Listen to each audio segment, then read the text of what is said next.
السلام علیکم friends, welcome back to my YouTube channel Ababeel. بسم اللہ الرحمن الرحیم۔ رسول اللہ صلی اللہ علیہ وسلم نے فرمایا، ایک آدمی صرف مکھی کی وجہ سے جنت میں چلا گیا اور دوسرا جہنم میں۔ صحابہ نے عرض کیا، یا رسول اللہ وہ کیسے؟ نبی اکرم صلی اللہ علیہ وسلم نے فرمایا، دو آدمی ایک قبیلے کے پاس سے گزرے۔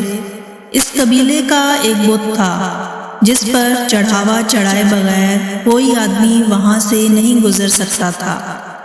چنانچہ ان میں سے ایک شخص نے کہا کہ اس بت پر چڑھاوا چڑھاؤ۔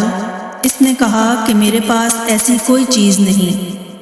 قبیلے کے لوگوں نے کہا، تمہیں چڑھاوا ضرور چڑھانا ہوگا، خواہ مکھی ہی پکڑ کر چڑھاؤ۔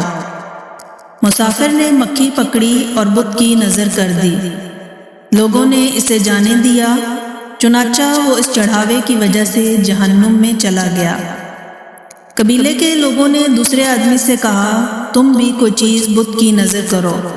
اس نے کہا کہ میں اللہ تعالیٰ کے علاوہ کسی بت کے نام کا چڑھاوا نہیں چڑھاؤں گا۔ لوگوں نے اسے قتل کر دیا اور وہ جنت میں چلا گیا۔ امید کرتی ہوں کہ آج کی ویڈیو بھی آپ کو اچھی لگی ہوگی۔ اگر آپ کو ویڈیو اچھی لگی ہو تو ویڈیو کو لائک کر دیں اور کمنٹ میں اپنے رائے کا اظہار کر دیں کہ آپ کو ہماری ویڈیو کیسی لگی، اور ہمارے چینل کو سبسکرائب کر دیں۔ نیکسٹ ویڈیو میں آنے تک کے لیے اللہ حافظ۔